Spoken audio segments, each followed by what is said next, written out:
후행적으로 공부를 하고 분석을 해본 결과로는 4년주기라는 메커니즘 속에 들어있는 가격의 변동 요인은 희소성을 2배로 증가시킨다는 것밖에 없는데, 그러면 그 상방압력을 하방압력으로 교차시키는 메커니즘은 금리다. 더 정확하게 얘기하면 유동성이다. 지금 이 국면만 보면 2번 정도의 큰 하락이 있었던 정도라고 보지만, 그때와 다른 거는 다는 거죠. 이번 국면은 굉장히 긴장돼서 보게 되더라고요. 월가는 비트코인을 자신들이 원하는 월가화된 캐시 시스템으로 정렬시키려는 엄청난 작업을 하고 있다. 월가가 래핑한, 월가가 원하는 비트코인으로 변해가고 있는 와중이다.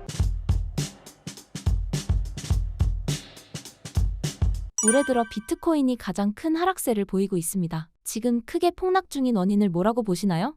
일단 비트코인은 전통적인 4년주기라는 서사가 있어요. 그 4년주기라는 서사는 뭐 다들 아시겠지만, 그 반감기 때 그 공급량이 절반으로 줄어들었을 때 희소성이 증가하면서 가격이 폭증했다가, 폭증한 다음에 차익 실현하는 물량들이 나오면서 그동안 어떤 본질적인 가치, 그다음에 근본적인 어떤 가치에 대한 또 회의감 이런 것들이 있었던 상태였기 때문에 차익 실현하는 매물들이 나오고, 그다음에 그 물량을 받는 와중에 이제 지지선이 깨지면 어떤 패닉 증세가 연출되는, 우리가 흔히 얘기하는 4년 반감기라는 게 지난 2012년, 10년, 20년 3번 동안 이제 반복이 됐었고요. 이번이 이제 24년 반감기가 기관들이 들어오고 수요 구조가 바뀌고 반감기 희소성이라는 어떤 그 메커니즘이 약해지면서 좀 새로운 양상의 어떤 그 서사가 쓰여질 거다.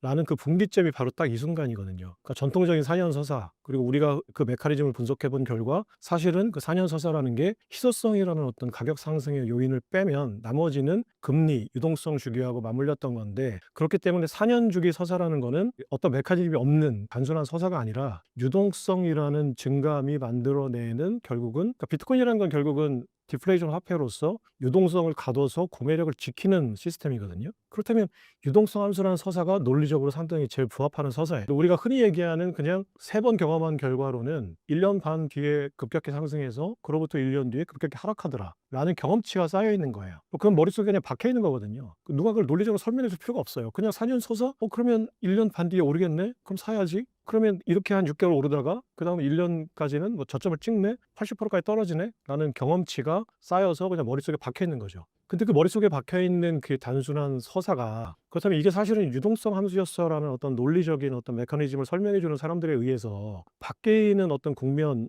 될 거냐, 아니면 그 서사가 더 강력히 영향을 미칠 거냐, 그 분기점이 올해 말이 될 거다라는 예상들은 다 했었거든요. 근데 지금 나오고 있는 이 상황 을 보면 결국은 처음에 트리거했던 거는 그 2가지가 다 맞물렸던 것 같아요. 그러니까 좀 불안한데, 왜냐면 전통적인 4년 주기 서사로 보면 곧 떨어질 텐데 하는 불안감이 팽배해 있는 상황에서, 그때 선물 그 포지션이 대거 청산되면서 가격이 급락하게 10% 정도 다운됐잖아요. 그때 이제 그 어떤 두려움이 이제 증폭되고, 그리고 그 이후에 유동성이란 것도 사실은 이제 계속 금리는 낮추는 추세였지만 단기동성이 굉장히 메말라 있는 상황이었어요. 그러니까 단기동성이라는 게 메말르면 일단 그 멀티플이 센 그 자산들한테는 투자를 좀 자제하니까, 그래서 그게 이제 비트코인이라는 아직까지는 사람들의 일반적인 인식에는 위험 자산으로 인식돼 있기 때문에, 멀티플이 사실은 이게 레버리지가 약해지면서 유동성에 메마르고 비트코인 가격이 좀 하방 압력을 받는 상황인데, 그런 상황이 연출되니까 사람들이 그래 맞아, 4년 주기 서사라는 게 아직까지는 살아있구나 라는 공포감이 지금 확산되는 상황인 것 같아요.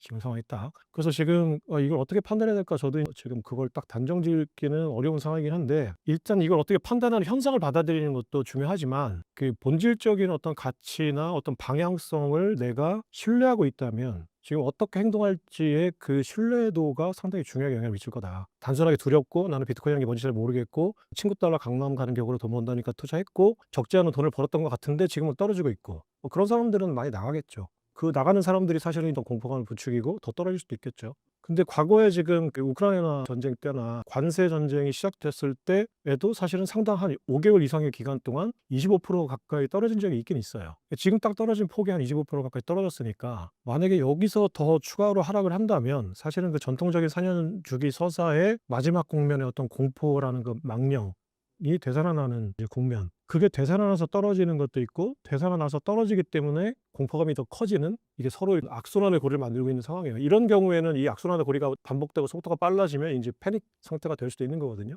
그러니까 지금 상황은 패닉 상태가 될 수도 있고, 아니면은 그 과거 장세, 우리가 지금 이제 4년 주기 전통 서사의 어떤 막 종료 국면이 아니라면 그냥 단순하게 그냥 20-30%는 떨어진 적이 있으니까 뭐 그 정도 상황으로 볼 수도 있고 판단할 수는 없다. 하지만 지금 그냥 그 기본적인 어떤 추세나 추이로 보면 하방 압력이 굉장히 강하고 이 전통적인 서사가 고개를 든 상황에서 굉장히 몸통을 세게 움직이고 있다. 이 정도의 상황이라고 일단 현상은 일단 그 정도로 인식을 하고 있어요. 과거 4년 주기 비트코인 하락장과 비교했을 때 최근 하락장은 어떤 특징이 있나요? 그 전통적인 서사라는 거는 비트코인의 반감기라는 그 코딩에 가격 영향을 미치는 요소는 딱 한 가지밖에 없어요. 굉장히 심플해요. 그러니까 공급량이 절반으로 줄어든다. 그러면 이거는 공급량이 줄어든다는 거는 공급 인플레이션이거든요. 비용 생산 비용이 반대로 얘기하면 늘어나는 거니까 공급 인플레이션에 의해서 가격이 상승하는 영향을 주는 거예요. 사토시 나카모토가 비트코인을 코딩해 놓은 거에는 가격이 상승하는 요소밖에 없어요. 이거 하나밖에 없어요. 아무리 천재들이 찾아봐도 그냥 간단한 거예요. 그 블록체인이라고 만들어 놓은 거에 4년 정도가 지나면 이제 그 공급량이 절반으로 줄어듭니다. 그래서 처음에는 뭐 50개 뭐 쭉쭉 줄어들다가 지금은 이제 6.25개인가 3.125개인가 이렇게 그 10분마다 생산되는 단계까지 왔죠. 그러면 이제 다음 2028년 4월 정도가 되면 이제 이게 이제 1.6125개 뭐 이렇게 돼 가지고 또 줄겠죠. 그러면 또 줄어드니까 그렇다면 당연히 이제 그냥 기본적인 어떤 논리적으로 생각하면 희소성이 증가하니까 신규 물량에 대한 희소성이 증가하니까 그 생산자 채굴자들이 시장에 내놓는 가격이 기초 가격이 2배로 늘어나는 거예요. 생산 단가가 늘어나서. 그 사이 또 인플레이션도 있을 거고 이거밖에 없어요. 그럼 가격이 떨어지는 거는 그 메커니즘 속에는 없거든요. 그 왜 떨어질까?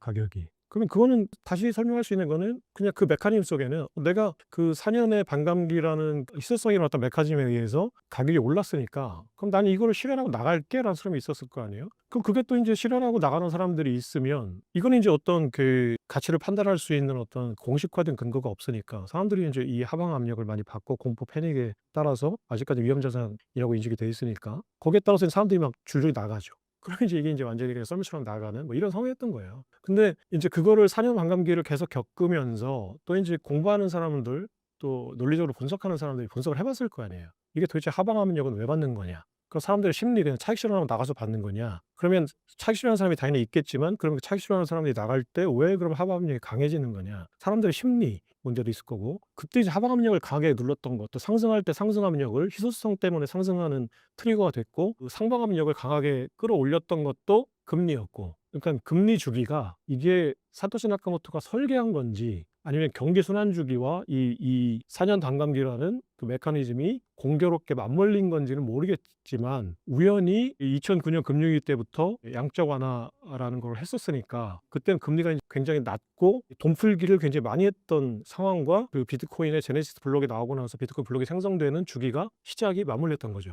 굉장히 저금리와 양적 완화, 돈 풀기를 극대화하는 상황에서 비트코인의 블록 생성이 반으로 줄어들고 그 반으로 줄어드는 희소성이 가격을 상승시킬 때 금리와 돈의 유동성이 많으니까 굉장히 폭증했다가 나중에는 인제 이게 인플레이션 문제 때문에 또 금리를 높이고 QT를 할 때는 또 4년 주기가 또 맞물리면서 하락 압력을 받았던 거죠.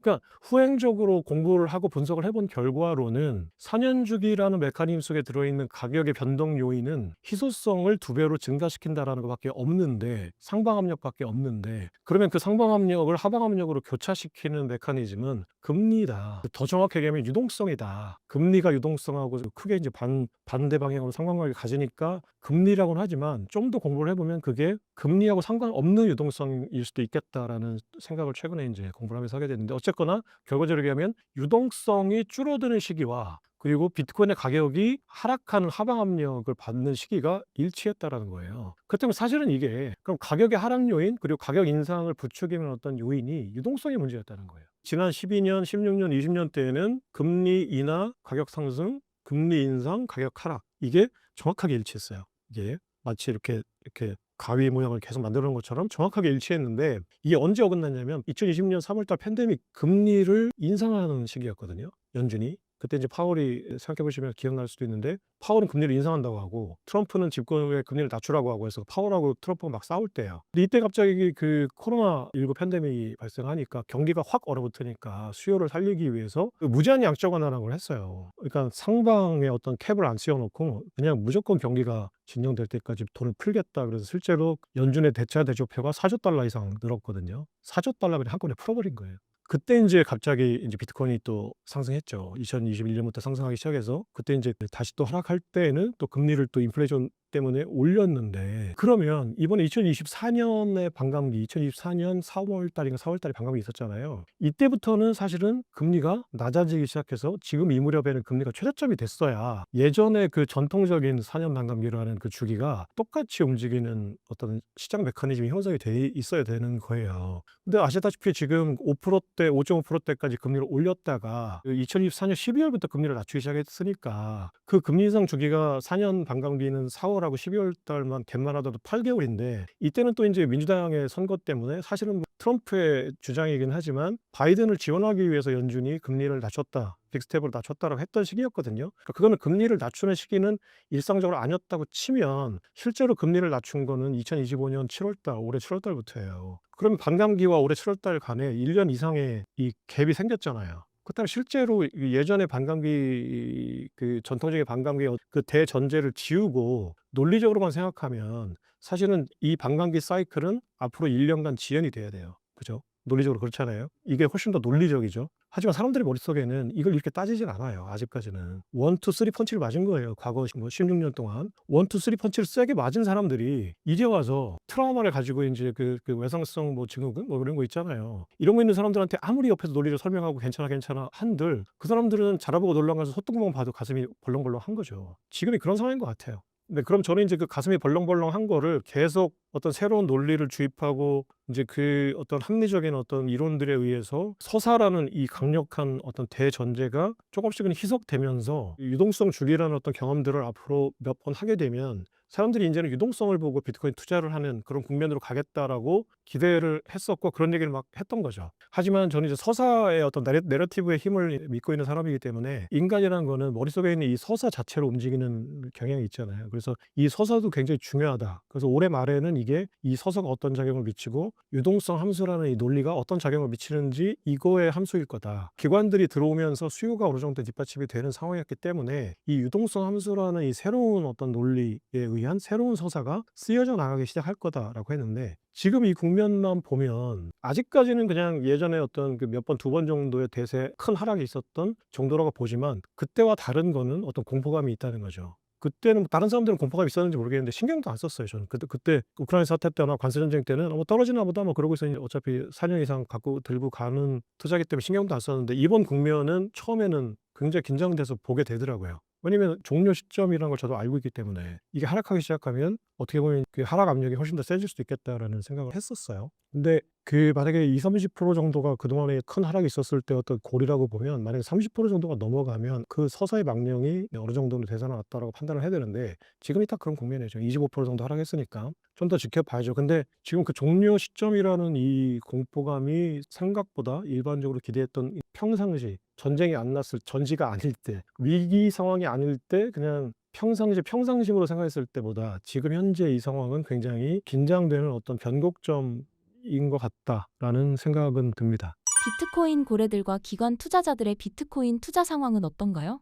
전통적인 반감기 서사가 되살아나는데 지금 가장 강력하게 영향을 미치고 있는 사람들이 오지라고 하는, 오리지널 갱스터라고 하는 장기 보유자들이에요. 당위의 문제로 지금 이 사람들을 보면 안 되고요. 이 사람들은 그냥 자기가 오랫동안 투자를 해왔기 때문에 길게는 3번의 트라우마를 겪은 사람들이에요. 외상성 스트레스 증후군이 있는 사람들이거든요. 이 사람들은 그렇게 생각할 거예요. 내가 어차피 난 계속 들고 갈 거야 라는 게 아니면 언젠간 차기 실현을 해야 되는데, 근데 아시겠지만 뭐 10,000배 올랐다가 100배 올랐다가 지금 서너 배 올랐다가 뭐 계속 이제 이 상승 폭은 줄어들잖아요. 그럼 이 사람들은 이게 이제 그래프를 쭉 그려갖고 보면 이 상승폭이 앞으로 계속 줄어들 거라고 생각하겠죠. 뭐 10,000배 본 사람도 있고 100배 이득 본 사람도 10배 이득 본 사람도 있을 테지만, 그럼 내가 4년을 더 기다린다고 해도 여기서 올해 상승한 걸 보면 최저점일 때 3천만 원일 때랑 비교해서 ETF랑 트럼프라는 어떤 존재 때문에 1억 8천까지 대략 6배 정도가 올랐거든요. 적게 오른 건 아니에요. 물론 이제 저점이라는 그 89,000달러에 비하면 많이 오른 건 아니지만 올라가기 시작하는 그 상승 저점에서부터 계산하면 6배가 올랐어요. 많이 올랐겠죠. 이 사람들은 그런 생각 할 거예요. 아, 이거 내가 좀 지켜봤는데 이거 좀 더 지켜본다고 한들 이게 서너 배, 10배 될 것 같지는 않다라고 하면 지금이 나갈 때라고 판단했겠죠. 그 사람들은 트라우마가 있고 내가 굳이 그런 어떤 그 공포의 시간을 더 견디면서 내가, 예를 들어서 그 사람들은 얼마 팔아도 사실 이득은 이득이에요. 오리지널 갱스터는. 예를 들어서 내가 한 1,000만 원 정도의 만개를 사둔 사람들일 텐데 또 1억에 뭐 수백 개 사둔 사람들일 텐데 수백 수천억 번 사람들이겠죠. 그중에 일부는 물론 1, 2억 번 사람들부터 시작해서 그 사람들이 언제 팔아도 이득이지만 예를 들어서 한번 생각해 보세요. 뭐 그런 정도의 자산은 없지만 내가 그 10억을 가지고 100억을 벌었어요. 그러면 가격이 확 다운돼 가지고 절반까지 떨어져서 50억이 되면 그때 엑시트해도 내가 50억을 벌었다고 생각할까? 아니면 100억 벌었었는데 내가 50억을 까먹었다고 생각할까? 사람들은 그 까먹은 50억이 훨씬 더 크게 느껴지거든요. 이 사람들이 지금 가격이 떨어진 상태로 차익 실현하면 100억, 200억, 1000억을 벌었어도 내가 3000억 1조 벌었을 때에 비하면 손해를 본 것 같아요. 그러니까 이런 생각을 하는 그 사람들이 지금 차익 실현을 하면서 가격의 하락 압력을 전통적인 어떤 그 비트코인 4년 주기라는 서사가 되살아나는데 여기서부터 제가 전제를 깔고 들어가면 여기서부터는 추론적인 서사예요.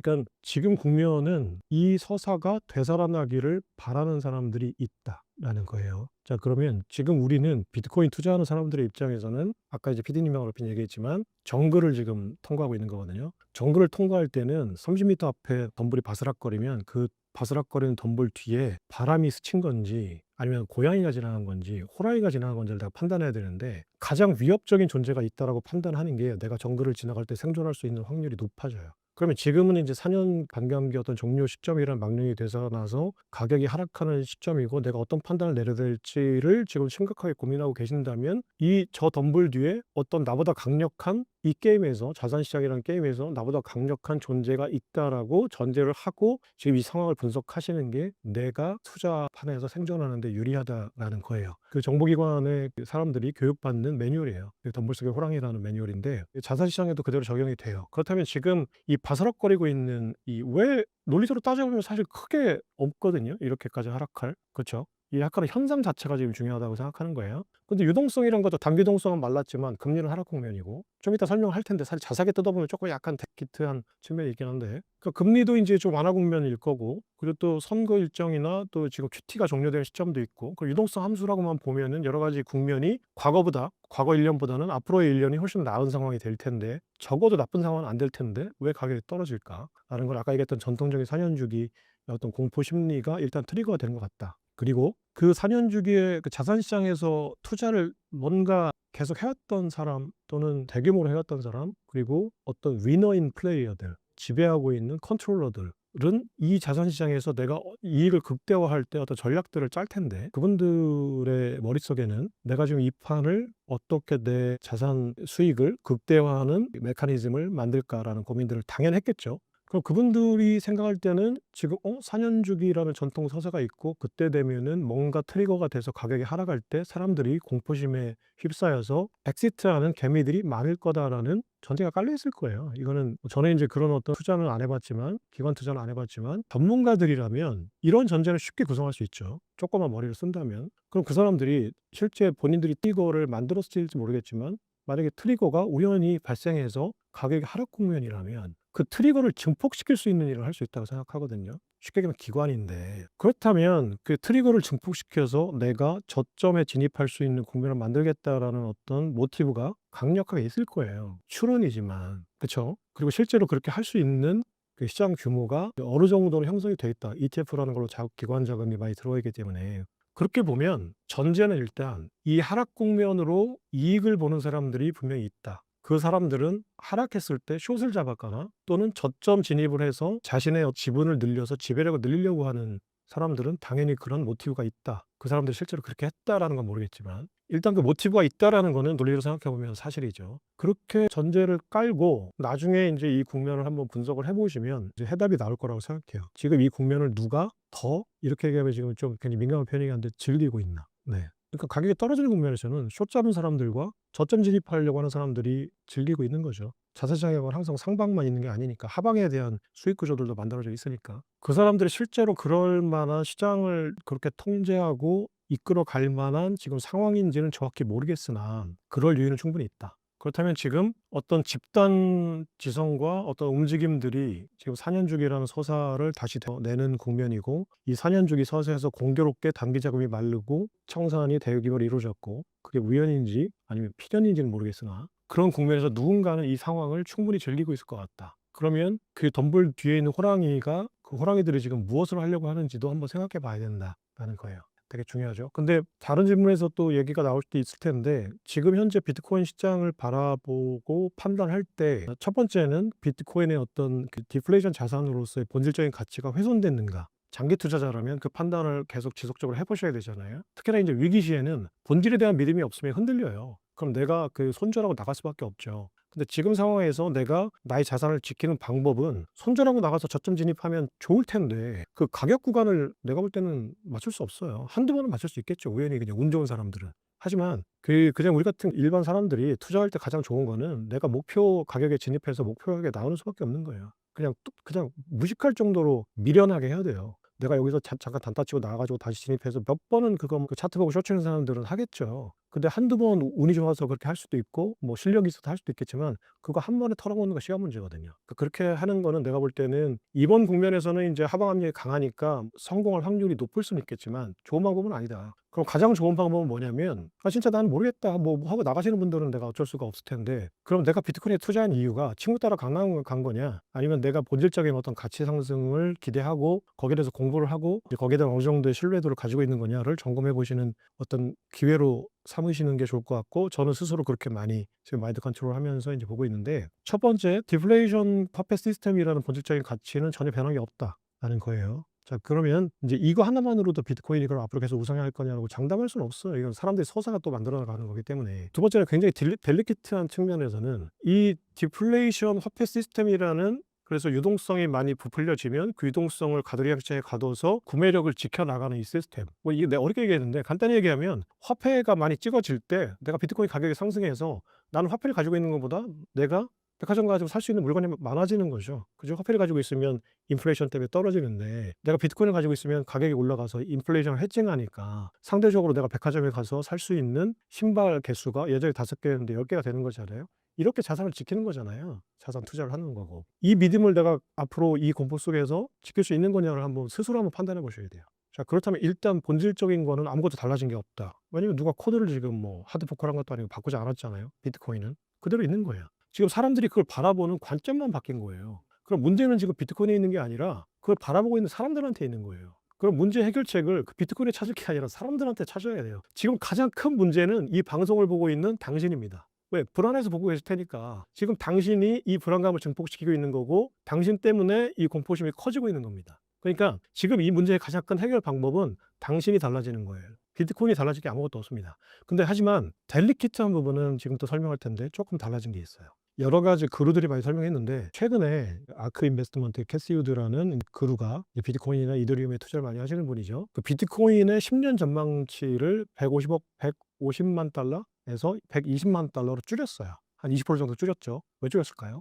10년 뒤로 어떻게 안다고 그걸 줄일까요? 그러니까 그 사람은 어떤 본질적인 가치에서 기대했던 어떤 한 부분이 조금은 희석됐다고 판단했던 것 같아요. 그게 뭐냐면 비트코인은 P2P 일렉트로닉 캐시 시스템이에요. 개인 간 전자 화폐 시스템인 거죠. 개인 간이라는 것도 중요하고 화폐라는 것도 중요하고 시스템이라는 것도 중요해요. 이 세 가지가 다 중요하거든요. 개인 간에 직거래하는 거다. 두 번째는 이건 화폐다. 그리고 이건 금융 시스템이다. 이 세 가지가 또 여기에 전기라는 것도 사실은 굉장히 중요해요. 이 네 가지가 비트코인의 본질적인 가치를 형성시키고 있는 거거든요. 자 그럼 여기서 개인 간의 어떤 거래하는 시스템이 블록체인이니까 변하지 않았죠 아직까지. 전기 자산을 유동화시키는 거다라는 것도 변하지 않았어요. 일렉트릭이라는 것도 변하지 않았어요. 캐시라는 게 살짝 변했어요. 그게 뭐냐면은 이거는 실제로 지불 시스템으로서의 어떤 역할을 할 거라고 기대했죠. 물론 인제 블록이 작으니까 10분마다 하나씩 생성이 돼서 지불 시간이 걸린다. 하지만 그거는 인제 레이어 1, 레이어 2 뭐 사이드 체인이나 여러 가지 나는 솔직히 그건 잘 몰라요. 레이어 1, 레이어 2가 뭐고 사이드 체인이 뭔지는 잘 모르겠는데 어쨌거나 컴퓨터 사이언스 기술로 그 문제를 어느 정도 해결해서 이게 실제로 지불 시스템으로서 또 작동하는 기대감들이 있었는데 저는 인제 그래서 기술 발전이 이 비트코인의 어떤 그 지불 속도를 개선시켜 줄 거라고 이제 개념적으로 문돌이로서 개념적으로 생각을 했던 건데 그게 결국은 스테이블 코인이었다는 거죠. 이더리움이고. 비탈릭 부테리라는 사람이 비트코인을 가만히 보니까 가치 저장으로서의 기능은 상당히 탁월한데 이 지불 시스템으로서의 역할이 조금 빈약한 것 같다. 그러면 나는 그 사람이 비트코인의 어떤 성능을 업그레이드 시키는 어떤 이런 집단 지성이 비트코인의 어떤 기능을 향상시켜 나갈 거다라고 이제 개념을 생각했었는데 비탈릭 부테리는 이더리움이라는 또 블록체인을 하나 더 만든 거죠. 메인넷을. 그게 이제 이더리움이었다는 거고 그 이더리움에 이제 올라가는 애플리케이션으로서의 어떤 이더리움이 하나의 인터넷 플랫폼이라면 그 위에 올라가는 여러 가지 스테이블 코인들이 그 지불 시스템 역할을 앞으로 해 나갈 거라고 기대되니까, 그렇다면 이제 아까 얘기했던 P2P 손상이 하나도 안 됐죠. 기능상으로서 일렉트릭이라는 것도 앞으로 더 크게 될 거예요. 왜냐면 전기 소비가 늘어나면 늘어날수록 그 전기의 가치 저장 기능으로서의 비트코인의 가치는 늘어날 겁니다. 다 늘어나고 있는 거예요. 하지만 캐시 시스템으로서의 어떤 지불 시스템으로서의 역할은 다른 어떤 그 메인넷들이 해 나가지 않을까라는 어떤 이런 전망이 생기니까, 그렇다면 그 네 가지 여러 가지 비트코인의 본질적인 가치 중에 지불 수단으로서의 어떤 가치는 조금 삭감을 하는 게 논리적으로 맞다 해서, 캐시오드는 그렇다면 $150만 에서 $120만 정도로 $30만 정도는 스테이블코인과 이더리움한테 넘겨주는 게 논리적으로 판단할 때 맞지 않을까라는 방향성을 제시해 준 거예요. $30만인지 $20만인지 그 누가 알겠습니까? 근데 그게 논리적으로 맞죠, 방향성으로는. 그건 충분히 공감하고요. 다른 어떤 기능들, 그리고 이제 그 가치 저장 수단에서의 어떤 그 기능들이 부각되면서 이제 비트코인의 가치는 계속 상승해 나갈 거라고 보지만, 이제 그 하나가 희석된 거고, 제가 보는 그 비트코인의 어떤 델리키트한 어떤 가치의 변화의 어떤 측면에서는 지금 제가 보고 있는 건 뭐냐면은, 비트코인은 디센트럴라이즈드 캐시 시스템인데 지금 현재 화폐 시스템이라는 기득권과 또 그 비트코이너들을 포함한 어떤 빅테크 진영의 어떤 그 신규 신흥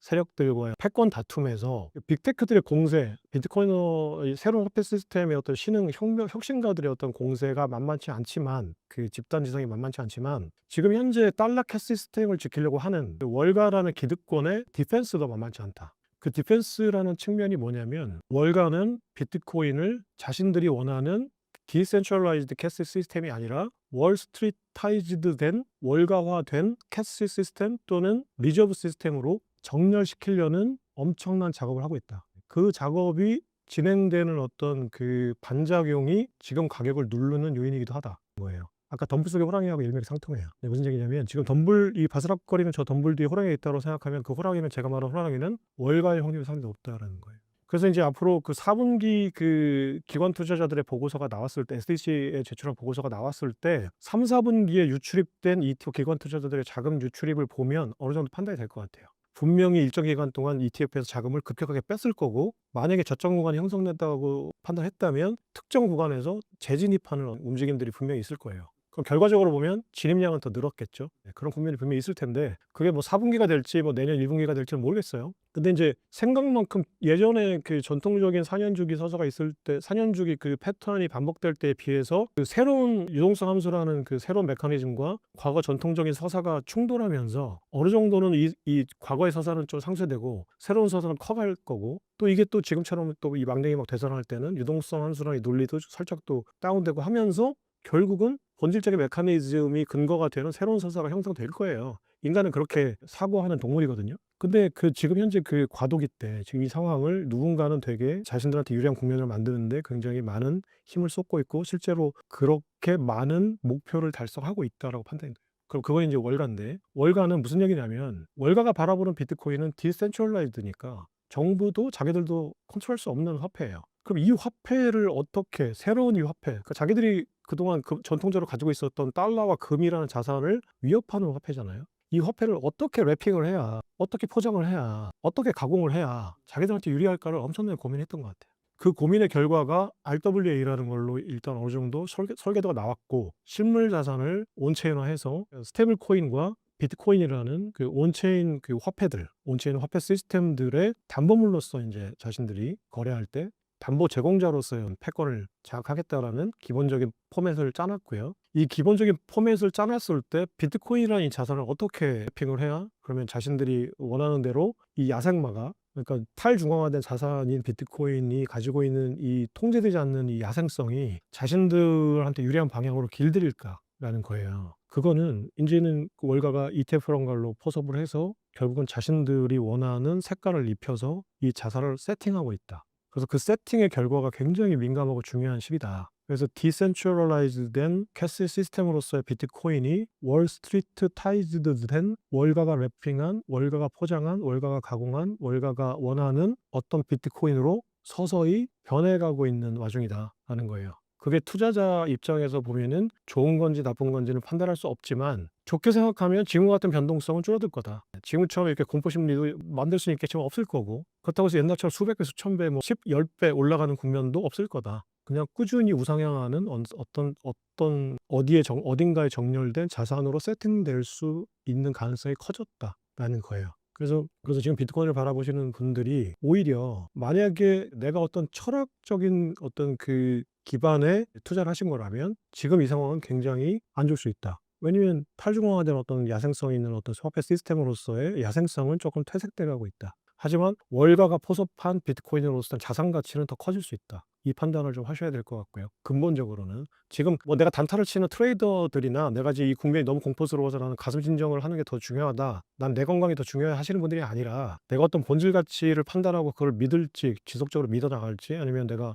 장기적인 투자자로서의 믿음을 굳건히 하고 싶은 분들 더 공부해서 내가 여기에 대한 믿음을 키워서 내가 장기 투자 할 수 있는 어떤 그릇을 키워나가고 싶은 분들은 지금 올해 국면이 앞으로 쓰여질 스토리가 어마어마하게 많고 공부할 게 어마어마하게 많은 국면이에요. 그러니까 자기의 그릇을 비트코인 투자자로서의 그릇을 상당히 키울 수 있는 국면입니다. 그리고 만약에 누군가가 어떤 강력한 영향력을 갖고 계신 분들이라고 판단된다면 월가가 포섭하는 이 국면을 최대한 막았으면 좋겠다. 투자 수익률 관점에서는 그렇다는 게 아니라 비트코인이라는 어떤 그 탈중앙화된 그리고 정부나 어떤 기관이 포섭할 수 없었던 이 자산으로서의 어떤 비트코인을 좋아했던 분들이라면 지금 월가가 혁신에 대한 반작용으로 자신들의 그 룰로 통제하려고 하는 이 상황을 누군가는 강력한 힘이 있다면 막았으면 좋겠다. 희망사항이에요, 저는. 투자자로서가 아니라 비트코인에 대한 어떤 비트코인이 뭔지에 대해서 좀 매력을 그리고 그걸로 인해서 투자를 했지만 그 투자자 관점에서 생각하면 또 다른 얘기를 할 수 있어요. 하지만 비트코인이 상당히 매력적인 자산이었다. 우리처럼 열심히 살았는데 그다지 부자가 되지 못한 분들한테는 이게 상당히 매력적인 자산이다. 새로운 기회였다라고 보시는 분들 입장에서 보면 이걸 월가가 포섭한다는 얘기는 그냥 매그니피센트 세븐 주식에 투자하는 것과 같은 상황이 될 수도 있겠다는 생각이 들거든요. 그래서 지금 이 상황이 그런 측면에서는 조금 불쾌한 상황이다. 가격이 떨어져서 더 불쾌하겠지만 비트코인의 어떤 그 기본적인 본질적인 개념에 대해 있어서도 상당히 위협을 받고 있는 상황이다. 트럼프의 치나모화폐 정책은 현재 어느 정도까지 이행된 상황인가요?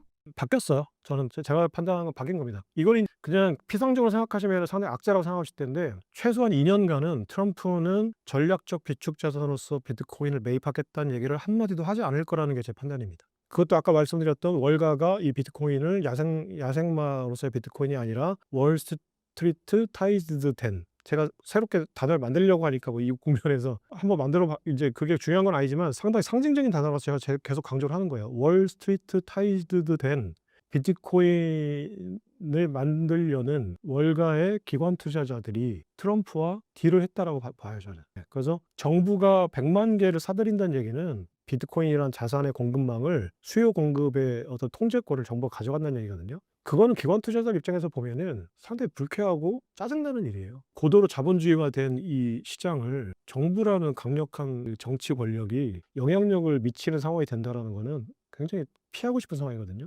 그러니까 월가가 비트코인을 자신들의 자산으로 만들고 싶다는 생각을 판단했을 때는 가장 배제하려고 했던 세력은 트럼프 정부예요. 그리고 실제로 지금 그 어떤 그 자산이 지렛대가 돼서 트럼프에게 자신들의 요구사항을 관철시켰다라고 판단되는 상황이고요. 그 지렛대는 장기 채권 금리, 채권 시장이다라는 거고 그 채권 시장 장기 채권 금리의 안정이라는 절대절명의 숙제가 생긴 트럼프에게 채권 시장의 안전을 담보로 비트코인을 정부가 통제하려고 하는 그 의도를 쥐어버렸다라고 봐요. 좀 더 구체적으로 이제 말씀드리면 지금 트럼프의 머릿속에는 99% 이 생각밖에 없어요. 나머지 1%가 다른 생각들이에요. 앱스타인 포르노 사건도 있을 거고 또 지금 중국과의 관세 전쟁도 있을 거고 관세 전쟁에 대한 대법원 판단도 있을 거고 여러 가지 지금 숙제들 신경 쓸 일이 엄청 많겠지만 트럼프는 그 일을 다 합한 것보다 훨씬 더 중요한 일이 장기 국채 금리의 안정이에요. 장기 국채 금리의 안정이 지금보다 의미 있는 수준까지 높아지면 트럼프 정권은 붕괴합니다. 그러니까 장기 채권 금리가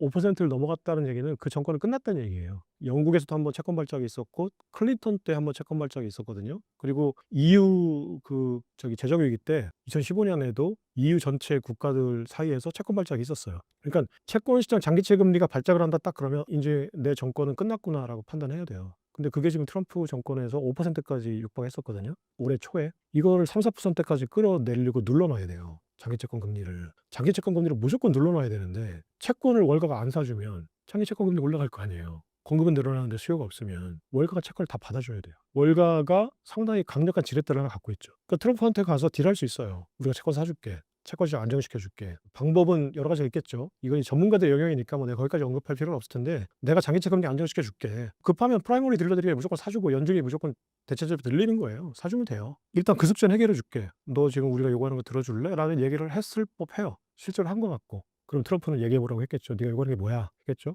그 요구사항 중에 하나가 전략적 비트코인 준비금 철회 또는 보류. 자신들이 완전히 이제 요리할 수 있을 때까지 보류 또는 완벽한 철회라는 거예요. 자, 이런 와중에 올해 8, 9월 달인가 스콧 베센트 재무장관이 CNBC 인터뷰에서 비트코인 전략 비축은 앞으로 적극적인 매수 없다라고 단언했어요. 가격 조정이 막 생기고 막 시장이 발작하니까 그게 아니고 그냥 우리는 그냥 범죄인들한테 뺏을 거고 추가로 안 사겠다는 얘기입니다. 세금 중립적인 방법을 찾는 것도 앞으로 계속 유효합니다라고 원론적인 얘기를 했지만 본심은 그 전에 했던 얘기죠. 스코베스 장관이 얘기했어요. 끝났다. 그게 희망회로를 돌리면 미국 정부가 산다는 거는 수요 측면에서는 가격 상승 요인이니까 희망회로를 돌리면 채권 시장이 안정되면 정책이 되살아날 수는 있겠다. 하지만 채권 시장이 안정되는 기간이 상당히 길 거다. 그렇다면 사실상 지금 47대 대통령으로서의 트럼프가 전략적 비축 자산으로서의 비트코인을 매수하는 장면은 못 볼 것 같다라는 거거든요. 근데 이 측면이 사실은 또 비트코이너들이 투자자들이 그럼 언제 이 하락 국면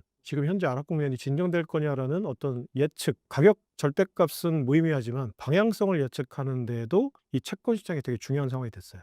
첫 번째 뭐냐면 금리 인하가 유동성의 증가로 이어져서 비트코인 가격을 상승시킨다라는 유동성 함수로서의 어떤 서사가 좀 있잖아요. 일부. 근데 금리 인하가 자산 시장에 그다지 큰 영향을 못 미치는 상황이다라고 판단하고 있어요. 지금 이제 분석들이 여러 가지가 나오는데 논문이나 보고서에 나오는데 왜 금리를 인상하는데 장기채 금리가 계속 올라가나? 라는 채권 시장의 보고서들이 계속 나오거든요. 지금 2024년 12월부터 금리를 계속 낮추고 있는데 장기채 금리는 안정이 안 돼요. 계속 올라가고 있어요, 지금. 왜 기준금리를 낮추는데 유통금리, 시중금리가 안 낮아지냐? 장기채 금리가 안 낮아서 그렇거든요. 지금 미국 사람들은 다 장기금리로 모기지 받고 채권 돌리고 하는 거거든요. 회사채 돌리고 하는 거거든요. 그럼 장기채가 시중금리를 조절하는 기준이 돼요. 예전에야 뭐 그렇지 않았지만 서프라임 모기지 사태 때부터 부동산 시장에 돌아가는 자금 등등, 시중에 돌아가는 자금 등등을 전부 다 장기채로 유통을 시키고 있었기 때문에 그러니까 기준금리를 계속 낮추는데 이상하게 유동성이 안 돌아가는 상황이 되고 있다라는 그 보고서들이 지금 막 나와요. 연구 결과들이. 그래서 이게 금리를 낮추는 거 가지고는 안 되는구나. 뭔가 지금 새로운 메커니즘이 지금 시장에 형성이 돼 있구나. 그런 기류예요. 여러 가지 보고서를 읽으면 전문적으로 제가 그걸 분석할 수 있는 능력은 안 되지만 여러 가지 보고서들과 신문에 나오는 것들 그리고 지금 여러 가지 발언들을 쭉 종합해 보면 그 하나의 어떤 맥락은 금리 인하 효과가 장기채 금리 상승이 상당히 잡아먹고 있다. 그래서 실제 유동성의 어떤 증가 폭이 장기채 금리가 굉장히 억누르고 있는 상황이다라는 거는 팩트라고 판단하고 있어요. 그래서 트럼프는 지금 여기에서 희망회로를 한 가지 돌리면 사람들이 지금 QT 종료를 QE, 즉각적인 QE라고 생각하는데 전통적인 경제학이나 전통적인 통화 정책으로 보면 QT 종료가 QE로 이어지려면 금리가 바닥을 찍고 있어야 돼요. 왜냐면 지금은 금리 인하로 유동성을 늘릴 수 있는 수단이 있거든요. 지금 3.75%잖아요. 그러면 파월이나 연준의 그 이사들이 볼 때에는 뭔가 지금 시장에 유동성이 필요하다 그러면 금리를 낮추면 되지라고 생각하죠. QE까지는 안 가요. 근데 금융위기 때나 팬데믹 때 QE를 본격적으로 한 거는 금리가 0%였어요. 근데 더 이상 금리로서는 어떻게 할 수가 없는 거예요. 그럼 유동성을 늘리는 방법은 돈을 찍는 것밖에 없거든요.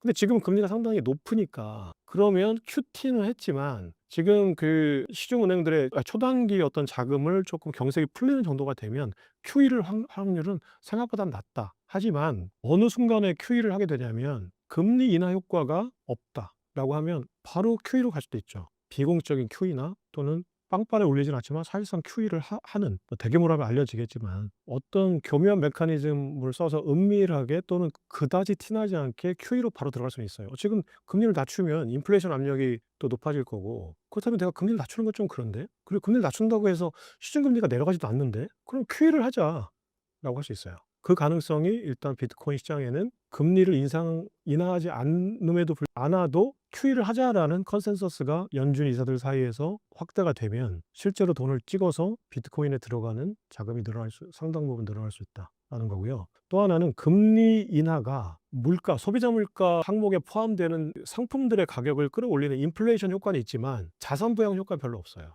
왜냐면 한번 분석을 해 보시면 금리 인하라는 거는 내가 대출받는 금리가 싸지는 거니까 일반 사람들이 대출받아서 집 사고 렌트하고 자동차 사고 기업들이 대출받아서 투자하고 이런 GDP에 들어가는 우리가 흔히 인제 통계에 잡히는 그 가격 상승은 끌어올릴 수 있으니까 인플레이션하고 연관이 되는 거예요.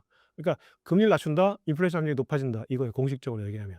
근데 그러면 장기 채권 금리가 낮아진다. 자산 가격이 올라가요. 장기 채권 금리가 낮아진다는 얘기는 간단히 얘기해서 시중에 돈을 풀었다는 얘기거든요 중앙은행이. 그럼 어디로 제일 먼저 가냐면 기관 투자자한테 가요. 그럼 레버리지를 쓸 수 있으니까. 그러니까 이제 앞으로 공식적으로 생각하시면 연준이 기준금리를 낮춘다. 인플레이션 압력이 높아진다. 소비자 물가가 높아진다. 연준이 QE를 한다. 레버리지를 써서 자산들의 가격이 높아진다. 비트코인은 어느 쪽에 있을까요? 이쪽에 있잖아요. CPI 물가하고 상관없는 거잖아요. 자산이잖아요. 그렇다면 QE가 금리 인하보다 훨씬 더 비트코인에 민감하다. 위험자산군에는 금이지만 지금 현재 정렬되어 있는 거는 나스닥하고 정렬되어 있잖아요 최근에 보면. 그렇다면 QE 신호가 훨씬 더 민감한 거다. 하지만 QE를 우리가 지금 기대하는 것만큼 쉽게 할 수는 없는 상황이다. 왜냐하면 금리가 높은 수준이기 때문에. 그래서 직접적인 다이렉틀리한 QE로 가려면 금리 인하 효과가 사실상 없다. 금리 낮춰보니까 소비자 물가가 높아지고 지금 인플레이션 압력만 높아진다. 그렇다면 실제로 자산시장을 살리거나 뭔가 유동성을 공급하려면 금리 인하는 안 된다라는 컨센서스가 일단 있어야 돼요 선제적으로. 금리를 더 인하하면 효과가 있을 거라고 판단하면 금리 인하하겠죠. 근데 다행히 지금 연준의 움직이는 발언들을 보면 사실은 사람들은 그거를 부정적인 시그널이라고 생각하는데 제가 볼 땐 긍정 시그널이에요. 지금 연준 매파 이사들이 지금 금리 인하하면 인플레이션 압력 높은데 금리 인하할 수 있겠어라는 얘기 하잖아요. 그 얘기는 뭐냐면 시중의 유동성을 확대하려면 QE로 바로 가야 된다는 상황인 거예요. 긍정 신호죠. 자산 투자자들 입장에서는. 그러니까 지금 연준 매파들이 하는 발언을 나쁘게 보실 필요 없어요. 저거 금리 인하 효과가 없을 수도 있고 금리 인하하면 안 되는데 그러면 저기 유동성을 살리려면 QE로 가겠는데라는 거야. 근데 또 반대로 얘기하면 지금 인플레이션 압력이 높아졌는데 이 어떤 위기나 컨센서스가 높아지면 이것도 저것도 못 해요. 인플레이션 무조건 잡아야지. 그러면 시중에 돈을 풀면 안 되고 금리도 높이면 안 되고 둘 다 안 되는 거죠. 근데 인플레이션은 기준금리로 움직이는 거니까 CPI는 이건 어느 정도 좀 통제하면서 자산시장의 유동성 경색은 좀 풀어줘야겠다. 그럼 QE로 다이렉트로 가는 거거든요. 이 상황이 빨리 되기를 바라는 거. 근데 지금 매파들의 얘기로 봐서는 이 상황으로 갈 수 있는 토대는 형성돼 있다. 금리 인하 효과가 없을 거고 인플레이션 압력을 높이는 것밖에 안 된다. 그렇다면 QE로 이례적으로 역사상 처음으로 고금리 하에서 QE가 진행될 수 있다. 이렇게 판단하고 있어요 저는. 이게 만약에 저는 전문가가 아니기 때문에 이게 틀릴 수 있는데 채권시장 전문가나 또는 연준의 통화정책 전문가가 보시기에 이 말이 틀리다고 하면 댓글 달아주세요. 제가 바로 공부하고 또 학습해서 다시 이 얘기는 뭐 틀리면 다시 고치겠습니다. 하지만 제가 지금까지 공부한 거로는 이 정도의 상황이 지금 현재 비트코인을 둘러싼 유동성의 어떤 맥락 상황인 것 같다. 그리고 크게 틀리지 않을 것 같다라고 생각합니다. 미국 내 물가가 오르며 트럼프의 관세가 자충수라는 평가를 받고 있습니다. 현재 미국 경제 상황을 전해주신다면요? 앞으로 관세는 줄줄이 낮아질 거예요. 지금 인플레이션 압력을 낮추는 게 장기 채금리 낮추는 거거든요. 인플레이션이 높아지니까 장기 채금리 계속 높아진다고 판단했기 때문에 왜냐면 지금 연준이 금리 못 낮추는 게 인플레이션 때문이라고 하니까 그럼 소비자 물가 계속 낮추려고 하겠죠. 돈 풀고 계속 그렇게 갈 거예요. 그리고 원래 관세 정책이라는 거는 협상의 지렛대지 실제로 관세를 막 빡세게 때려가지고 내가 관세 수입을 뭐 해보겠다 이건 아니거든요. 그것도 일부 있지만 그 협상의 직대로서의 역할은 사실은 본질적인 문제가 생기면 얼마든지 처리하죠 트럼프는. 전 처리할 거라고 봐요. 앞으로 이 국면이 지속되면 트럼프는 중간선거 앞두고 물가 낮춰야 되고 어떻게든 해야 되거든요. 관세 전쟁은 앞으로 당분간은 총구를 겨루지는 않을 거다. 그냥 계속 보류하거나 뭔가 밑에서 소비자 물가 움직이는 것들을 계속 낮출 거다라고 봅니다. 트럼프가 관세 전쟁이라는 거를 해서 하려고 했던 거는 제조업의 리쇼링, 제조업 중산층들을 되살리는데 결국은 관세 수입으로 이제 재정 적자를 일부 상쇄시키고 크진 않아요. 뭐 6천억 달러 정도 된다고 스티븐 밀란 보고서를 보면 피터 나바론가 아무튼 보고서를 보면 6천억 달러 정도. 근데 1년에 2조 달러 적자를 보는데 그거 가지고 크게 상쇄시킬 수는 없다. 그래서 그 관세 수입으로 뭔가 세금으로 뭔가 해보겠다. 그렇지만 트럼프는 그거를 굉장히 크게 비중을 뒀던 것 같아요. 그래서 걔네는 그 국세청의 이름이 인터널 뭐거든요. 근데 엑스터널 뭐를 세웠어요 관세청을. 그러니까 걔네 이름 짓는 거 보면 걔네가 패권국이라는 걸 알 수 있는데 전 세계 글로벌 시장을 자기네 거라고 생각하니까 그 인터널은 미국 내 국세, 그 관세는 익스터널 뭐라고 했어요. 둘 다 익스터널 레비뉴. 그러니까 외부 수입, 내부 수입인 거예요. 얘네 수입으로 봤어요 트럼프는.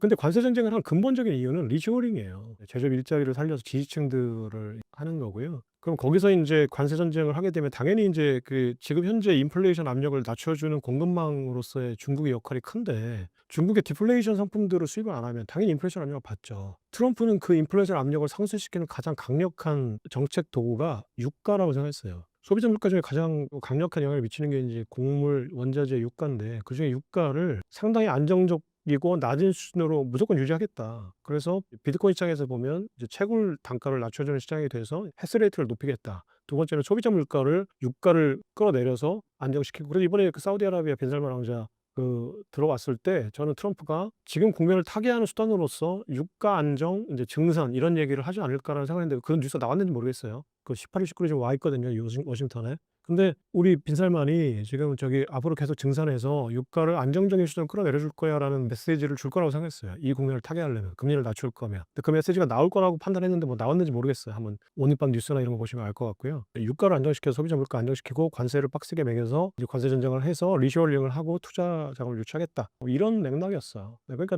물가 안정과 금리 인하가 상충되는 걸 알기 때문에 그거에 대한 보조 수단으로서의 정책 도구들이 트럼프는 마련해 놨다고 판단하고 있었던 거예요.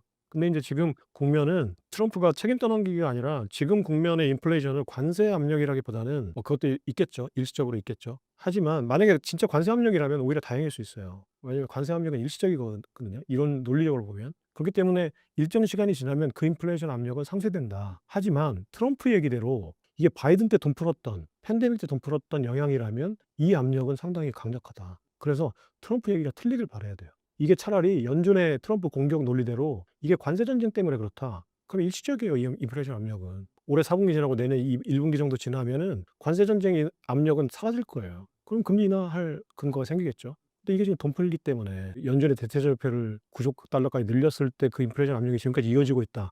이거는 굉장히 강력한 압력이에요. 그래서 트럼프의 말이 틀리고 연준 의사들의 말이 맞기를 아이러니하지만 지금 바라야 되는 상황이다. 트럼프 행정부의 정책적 모순과 연준 압박이 기축 통화인 달러의 신뢰도에는 어떤 영향을 미치고 있다고 보시나요? 달러의 신뢰도는 뭐 예를 들어서 "저 거북이가 계속 기어가면 중국까지 갈 거야."라는 얘기가 비슷해요. 이 거북이는 계속 아마 방향을 딱 잡은 이상 계속 중국까지 걸어갈 거예요. 근데 그럼 "언제 중국에 도착하는 거냐?"라고 물으면 할 말 없어요. 근데 이게 구조화됐다는 얘기예요. 레일 위에, 철길 위에 기차가 올라갔어요. 네. 방향은 정해졌잖아요. 그럼 이 기차는 중간에 서든가 계속 종착역까지 가야 돼요. 두 가지 선택밖에 없어요. 그래서 '방향을 잡는 게 되게 중요하다. 하지만 한 번 방향을 잡으면 그거는 계속 가는 거다.'라는 건데 달러라는 그 인플레이션 화폐는 이미 태생적으로 방향이 잡혀 있어요. 언젠가는 망한다. 구조적이에요. 중간에 멈추거나 망하거나 둘 중에 하나밖에 없어요, 종착역은. 그러면 멈추거나 망해야 되는데 언제냐라고 물으면 모르는 거죠. 왜냐면 계속 어떤 수단들을 만들어 낸다면 멈추지 않고 쪼끔 더 갈 수 있겠지만 어쨌거나 방향과 그 계속 종착역에 가까워진다라는 건 사실이잖아요. 그러니까 그 얘기를 하는 거예요. 지금 달러라는 거는 근본적으로 피아트 머니는 인플레이션 화폐다. 그러면 내가 멈추지 않으면 언젠가는 종착역에 도달해서 망한다. 정해져 있는 거예요. 구조화됐어요. 거북이가 중국에 간다. 정해져 있어요. 그 언제 도착해? 내년에 도착해? 뭐 내후년에 도착해? 내일 도착해? 몰라요, 저도. 어떻게 합니까? 근데 방향은 정해져 있고 달러는 인플레이션 화폐로서 언젠가는 종착역에 도착한다. 그리고 그게 지금의 상황처럼 국채를 많이 찍어내고 인플레이션 문제가 계속 이렇게 들쭉날쭉할 정도가 되면 생각보다는 가까이 와 있다. 네. 거기에 대한 수단들을 계속 만들어 스테이블 코인도 그중에 하나고 만들어 내겠지만 스테이블 코인은 멈추는 게 아니라 레일의 길이를 좀 더 늘려는 거예요. 네. 하지만 종착역은 그대로 있어요. 레일이 좀 더 길어진 거죠. 마감이다 언젠가는. 장담하는데 마감이다. 언제냐고 물어보면 모르겠습니다. 비트코인 투자자들이 트럼프의 유동성 정책을 어떤 시각으로 바라봐야 할까요? 그러니까 아까 말씀드린 대로 비트코인 투자자로서 유동성 함수의 어떤 그 메커니즘과 논리를 그 사람들이 저처럼 이제 비트코인에 투자하고 이렇게 방송을 찍을 정도라면은 미약하나마 시장에 영향을 미치고 있는데 저 같은 사람들이 해야 될 일은 인제 앞으로는 현상을 분석하는 것도 있지만 어느 정도 희망사항을 얘기하는 것도 중요한 상황이 됐다. "지금 이렇게 가격이 하락하고 있는데 왜 하락하는 겁니까?"라고 물어봤을 때 대답하는 것도 중요하지만 그럼 지금 상황에서 어떻게 해야 되는 건지 어떤 중지를 모을 때 어떤 미약하지만 작은 트리거가 될 수 있는 역할도 좀 했으면 좋겠다. 지금 이 방송을 보고 계신 다른 인플루언서 분들이나 작가분들이나 학자분들이나 전문가분들이 할 때 지금 제가 볼 때는 이 상황이 뭐 얼마나 더 떨어질 겁니까? 뭐 언제 반등할 겁니까? 제가 볼 때는 다 쓸데가 없는 얘기예요. 그거 누가 합니까? 압니까? 차트 분석하시는 분들이 어떤 경험치로서의 어떤 패턴을 분석해서 뭐 떨어진다고 하면 어느 정도 경향성은 분명히 있지만 그거 압니까? 맞습니까? 또 그거 알면 뭐 합니까? 내가 그거 알아 가지고 이 선을 지지하니까 안심하고 나는 계속 갈 거야. 아니면 이 선이 뚫릴 테니까 난 팔 거야. 그거 가지고 판단하시나요? 그거 가지고 판단하신다면 비트코인 투자하시면 안 돼요. 상당히 위험하신 분입니다. 그렇게 하지 마시고 그렇다고 해서 지금 차트 분석하시거나 지금 트레이드 하시는 분들 제가 폄훼하는 게 아니고 그거에 너무 지금 일희일비하지 마시라라는 거예요. 그러면 중요한 건 뭐냐면 그 인간이라는 거는 어떤 그 믿음 이야기가 굉장히 중요하고 서사가 중요하다고 제가 누차 얘기하는 게 결국은 비트코인이 어떤 근본적인 메커니즘대로 가려면 전통적인 4년주기 서사가 쇠락하고 이게 유동성 함수, 자산 시장의 어떤 함수로서의 어떤 새로운 서사가 강력해져야 돼요. 그래야지 앞으로 유동성이 좀 확장될 국면입니다라고 했을 때 실제로 확장될 거 아닙니까? 지금 논리를 지금 서사가 엄청 갉아먹고 있잖아요. 지금 상황은 나빠진 게 없는데 가격은 떨어지고 있어요. 이거는 서사가 만든 공포예요. 그렇다면 이 서사가 강력하다는 건 우리가 받아들여야겠지만 그럼 이 서사를 어떻게 바꿀 거냐라는 거, 새로운 서사를 써내려가는 거, 이게 지금 작가들과 전문가들이 해야 될 일이라고 생각합니다. 그럼 계속 반복적으로 얘기할 거는 비트코인은 유동성 함수의 서사입니다. 지금 상황은 비논리적이고 메커니즘이 없는 상황입니다. 왜냐면 4년주기 희소성이라는 논리도 스탁트 플로우 모델도 보면 희석이 많이 됐어요. 지금 이미 2천만 개가 발행됐고 신규 발행되는 그 물량이 시장을 흔들 수 없는 상황이 됐다고 판단하고 있어요,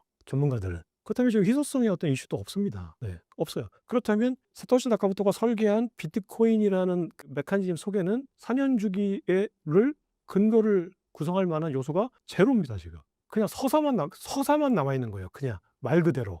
자, 그렇다면 이런 근거 없는 서사는 서사 자체가 시장에 긍정적인 영향을 미칠 때는 그 서사를 놔두는 게 좋겠죠. 굳이 그거를 뭐 예를 들어서 산타클로스 할아버지가 없다고 누가 굳이 뭐 그걸 논리적으로 애들한테 설명할 필요 없잖아요. 판타지라는 것도 인간한테 굉장히 중요한 원동력이니까. 그럼 긍정적인 서사를 내가 핀란드 가 가지고 산타클로스는 논리적으로 과학적으로 없으니까 그 산타클로스 할아버지 마을을 없앱시다라고 막 누군가가 외친다면 또라이죠. 이건 인간 세계를 모르는 거죠. 하지만 어떤 부정적인 서사가 있다면 그 서사는 없어요. 지워버려야죠. 그럼 지금 작가들과 전문가들과 학자들과 인플루언서들이 할 일은 논리적인 새로운 서사를 만드는 데 트리거가 돼주는 역할이라고 생각합니다. 지금 유동성 서사예요, 사실은. 네. 그리고 앞으로 유동성 서사로서의 지금 현재 시장을 바라보시는 분들이 1차적으로 주목할 거는 그럼 내가 잘 모르겠는데 그럼 내가 뭔가를 좀 시장을 알아보고 싶다. 그럼 가장 먼저 일단 자산시장 들어가는 어떤 데이터 플랫폼에 들어가셔서 장기채 금리, 단기채 금리를 매일 보세요. 그게 어떻게 움직이나. 장기채 금리가 계속 올라가고 있는 추세인데 이게 하향 안정화되는 추세. 쉽지 않을 거예요. 이게 한번 방향을 지금 상향으로 틀었을 때는 이게 어떤 수단이든 간에 답보 상태로 가거나 하향 안정화되는 추세다 그러면 비트코인 상승할 수 있어요. 비트코이너들이 지금 가장 주목해야 될 거는 뭐 내가 볼 때는 파월이나 연준 이사들도 그게 중립적인 이코노미스트들이 아니에요. 내가 그분들한테는 죄송한데 어떤 인간도 중립적일 수 없어요. 자기가 처해 있는 상황에 맞게 어떤 정치적인 어떤 경향과 경제적인 경향과 어떤 방향성을 갖지 중립적인 사람이 어디 있습니까? 중립적이라는 것도 하나의 입장을 취한 자기의 입장입니다. 중립적인 입장이라는 건 근데 없어요. 그들의 입장만 있을 뿐입니다. 공화당에 편향된 입장, 민주당에 편향된 입장, 중도에 편향된 입장이 있을 뿐이지 중립이란 건 없어요. 이 세상에 없어요, 중립이란 거는. 객관적인 진실, 중립이란 건 이 세상에 없습니다. 왜냐면은 수많은 천재 철학자들과 과학자들이 그건 없다고 얘기했어요. 보통 우리 같은 일반 사람들은 그냥 그걸 받아들이는 게 진실에 가까워져요. 그렇다면 우리가 굳이 그 연준이라는 걸 중립적인 어떤 그 도구로 보시면 안 되고요. 어떤 정치 편향을 가지고 있는가, 어떤 경제 편향을 가지고 있는가를 분석해 보셔야 돼요. 지금 현재 연준은 굉장히 민주당 편향적이고 월가 편향적인 경향을 가지고 있어요. 지난 레이거노믹스 이후에는 그래요. 클린턴 이후에는. 민주당 편향적이고 월가 편향적인 이 상황이 그 연준의 상황이 지금 유리한 상황인 거냐, 비트코이너들의 유리한 상황인 거냐 하는 거죠. 지금은 누가 봐도 비트코인의 서사는 정권으로 보면 트럼프 정권이 쓰고 있잖아요. 그러면 여기서 나오는 신호들도 뭔가 색안경을 끼고 보라는 게 아니라 정확하게 보려면 색안경을 껴야 됩니다. 우리가 무도스 렌즈랑 그 전혀 그 색깔이 없는 렌즈로 이 상황을 보면 훨씬 더 편향적인 방향으로 보고 있는 거예요. 그 파란색이라는 이 색깔을 중립적으로 보려면 빨간색 안경을 끼고 봐야 돼요. 그게 더 정확해 보는 방법이에요. 그래서 지금 비트코이너들이 판단하는 문제는 일단 연준에서 무슨 얘기를 하는지를 보고 그 사람들이 기저에 저 사람들이 어떤 성향, 매파로서의 성향, 어떤 성향을 가지고 그 성향까지 분석해서 이 사람이 말하는 워딩의 뒷면에 숨어진 스토리가 뭔가 읽어낼 정도가 돼야 되면 연준 이사들의 말에 귀를 기울일 필요는 있습니다. 그 정도가 아니면 그냥 귀를 닫으세요. 그 사람들의 말은. 그냥 마음만 싱숭생숭해지는 거예요. 매파들이 무슨 발언하면 뭐 금리 안 올리려는데 왜 그렇지? 막 이러면서 불안해하잖아요. 금리 올릴지 안 올릴지 몰라요. 그 사람들이 지금 연준 자기 입에 주목시키려고 뻔뻔질을 하고 있는 건지 아니면 뭔가 의도가 있어서 하고 있는 건지 아니면 정말 진짜 국가 경제가 너무 걱정돼서 중립적으로 얘기하고 있는 건지 모릅니다. 근데 의도가 있다라고 봐야 돼요. 일단 그 정도의 레벨에 올라간 사람들은 중립적이라는 게 말이 안 됩니다. 중립적이라면 그 자리까지 못 올라가요. 인간 사회가 제가 경험해본 인간 사회가 그리고 공부해본 인간 사회, 책으로 통해본 인간 사회, 많은 철학자들과 과학자들이 얘기하는 인간 사회는 중립적이고 도덕적인 사람들은 그 자리까지 못 올라갑니다. 그 사람들이 나쁘다는 얘기가 아니라 거기까지 올라간 사람들은 정치적인 편향성이 있고 경제적인 어떤 자산 시장의 편향성이 분명히 있습니다. 네. 그거를 분석하고 내가 다 분류하고 이러지 않은 사람들은 보지 마시고요. 그냥 내가 어떤 현상으로 내가 뭔가를 판단하겠다 그러면 채권 금리를 보세요. 구독자님들에게 한 말씀 부탁드립니다. 사람이니까 어떤 공포심에 어떤 맞서는 게 쉽지 않겠죠. 근데 지금 이 상황을 뭐 저는 이거는 제가 마인드 컨트롤하기 위해서 이제 구성한 스토리일 수도 있겠지만 저도 사실은 인간이기 때문에 가격이 하락하고 하면 내가 어떤 내가 지금 구성하고 있는 이 신뢰가 계속 유지할 수 있는 건가를 이제 점검을 해봤겠죠. 제가 내린 결론은 그거예요. 내가 만약에 지금 절대적 액수를 밝게 쓴 뭐 밝게 단계도 아니고 뭐 밝힐 필요도 없겠지만 내가 지금 비트코인의 투자자로서 만약에 10배 정도의 수익을 기대하고 들어갔다. 그럼 내가 만약에 지금 100만 원 투자했으면 1000만 원을 기대하는 거고 1억을 투자했으면 10억을 기대하는 거고 10억을 투자했으면 100억을 기대하는 거잖아요. 그러면 반대로 했을 때 그게 실현됐을 때 내가 그걸 담을 수 있는 그릇인가를 한번 점검해 보세요. 그러니까 내가 지금 10억을 투자해서 100억 자산가로서 어떤 경제적인 부를 달성하고 싶은 분들이라면 10억은 지금 달성을 했으니까 그걸 담을 수 있는 그릇이라는 게 증명이 됐겠죠. 1억이라면 1억을 담을 수 있는 그릇은 된 거예요. 그렇다면 내가 비트코인의 투자자로서 비트코이너로서 뭐 철학적이든 아니면 그냥 자산 투자자로서의 어떤 의미든 뭔가 자산을 늘리고 싶은 사람이다. 그럼 그것이 실현됐을 때 내가 그 100억, 10억, 1000억을 담을 수 있는 그릇인가? 를 한번 판단해 보세요. 그거 담을 수 없는 그릇이면 그게 숫자상으로 찍혀 있었겠지만 그거 통장에서 꺼내는 순간 없어져 버릴 것 같아요. 그걸 담을 수 없는 그릇이라면 도박하고 뭐 쓸데없이 낭비하고 하다가 또 주변에서 온 사람들한테 뭐 조금 플렉스 좀 하다가 이제 없어지겠죠. 그렇다면 내가 그걸 지킬 수 있는 그릇인가를 판단할 때 그것을 지킬 수 있는 그릇으로서 가는 경로는 내가 믿었던 신뢰를 지키면서 공포에 맞서는 거라고 생각해요. 지금 어떤 하락장이 왔을 때 내가 믿는 신뢰를 지키면서 공포에 맞서는 사람이라면 내가 그 실제로 이익이 실현됐을 때 그 자산을 지킬 수 있는 그릇이 커져 있을 거다. 그래서 지금 이 상황이 나의 그릇을 키우는 내가 그 공포에 맞서고 또 내 신뢰를 지켜나가고 또 계속 공부하고 단련시킴으로써 내가 1억짜리였는데 10억짜리가 되는 어떤 경로에 가까워지고 있다. 또 10억짜리였는데 100억짜리가 되는 경로에 가까워지고 있다는 거를 검증하고 단련시키는 기회로 삼았으면 좋겠다. 지금 이 공포에 떨고 있다면 다시 뭐 반등해 상승하면 좋죠. 근데 반등해가지고 만약에 이익을 실현했다. 그 공포에 떨어서 내가 이 손가락을 만약에 누른 분들이라면 그 실현 자산을 지킬 수 없을 거라고 판단합니다. 운이 좋아서 지킬 수는 있겠죠. 옆에 와이프가 정말 현명하신 분이라거나 아버지가 엄격하신 분이라거나 해서 그걸 지켜준다면 하지만 본인이 그걸 지킬 수는 없을 거예요. 내가 지금 이 정도 공포에 내가 떨어서 만약에 어떤 근본적인 판단이 바뀌었다면 당연히 눌러야죠. 액션 취해야죠. 근데 근본적인 판단이 안 바뀌었는데 내가 단순하게 어떤 공포심이나 내가 숏을 쳐가지고 단기 차익을 어떤 이익을 좀 더 취해보겠다라고 판단하신 분들이라면 제가 볼 때는 그분들은 다시 반등해서 이 비트코인이 100억이 되는 순간에도 별로 의미가 없는 분들이라고 생각합니다. 그게 무슨 의미가 있어? 내가 돈 벌면 되지 무슨 이 시장이 어떻고 그런 개소리 하지 마라고 하시는 분들 계시겠지만 특히나 그렇다면 비트코인으로서 비트코인의 가치를 지키려면 그런 분들이 지금 더 많아져야 돼요. 이 시장은. 왜냐면 아까 얘기했지만 덤불 뒤에 있는 호랑이가 지금 우리의 공포심을 증폭시키고 있는 역할을 하고 있어요. 실제로. 추론이지만. 그럴 때 내가 그럼 그 사람들에게 맞설 수 있는 방법은 내 그릇을 키우는 거예요. 니까지 것들의 어떤 그런 작업에는 나는 꼼짝하지 않을 거야. 내가 털고 나가면 네가 적금에서 들어오잖아. 내가 그걸 해주겠니? 라고 해야 돼요. 제이미 다이먼이나 월가에 있는 딜링덕에 앉아있는 애들한테 야 까불지 마라. 내가 이렇게 흔드는 거 나는 안 움직인다. 하지만 찌질한 애들은 움직일 거야. 걔들과 털고 가져가. 하지만 우리 같은 사람이 많아지면 그런 사람들이 줄어들 거다. 알겠니? 하지만 그럼에도 불구하고 그들은 굉장히 강력하다. 우리가 상대할 수 있는 사람은 아니다. 라는 거죠. 미국과 한국 등 주요 국가의 규제가 투자자 심리에 미치는 영향은 무엇인가요? 우선 주요 국가라고 하면 기본적으로는 미국이랑 중국인 것 같아요. 그 미국과 중국의 패권 싸움이었던 것 같고 중국은 기존에는 그 CBDC를 밀기도 했었고 정말 그렇잖아요. 국가 주도의 이제 경제 성장을 이제 주도했던 반면에 미국은 이제 24년 1월에 비트코인 ETF를 승인을 하면서 비트코인을 우리가 그냥 받아들이는 게 맞다. 비트코인을 우리가 이제 억제할 수 없다면 받아들일 수 있는 게 맞다. 어떻게 우리 경제 시스템에 녹일 수 있을까를 고민하면서 그렇게 이제 바뀌었던 것 같아요. 그래서 비트코인 액트를 이제 기반으로 해서 지니어스 액트, 클래리티 액트를 하면서 그렇게 이제 갔던 거죠. 원래는 이제 근본 이제 같은 경우는 정말 금을 모았던, 금이 정말 강했던 그런 거였잖아요. 근데 최근에는 정말 비트코인이 정말 가치 저장 수단으로서 미국에서는 좀 강해지고 있다라는 생각이 좀 많이 드는 것 같고요. 그래서 미국이랑 중국으로 볼 때는 중국 같은 경우는 최근에 저도 홍콩을 갔다 오긴 했지만 홍콩을 통해서 이제 스테이블 코인 실험도 많이 하거든요. 그리고 최근에 이제 며칠 전에 난 기사를 보면은 중국에서도 채굴을 다시 시작할까? 하는 것들을 논의하고 있다라고도 하고, 이 산업적으로 미국이랑 중국은 계속 붙고 있어요. 미국 같은 경우에서는 비트코인을 계속 사는 기업들, 스트래티지를 중심으로 해서 전략 보유하는 기업들도 생기고, 그리고 중국은 이제 비트코인 채굴기의 거의 80~90%가 다 중국 거거든요. 사실 그 미국 입장에서는 중국 채굴기를 계속 쓸 수밖에 없잖아요.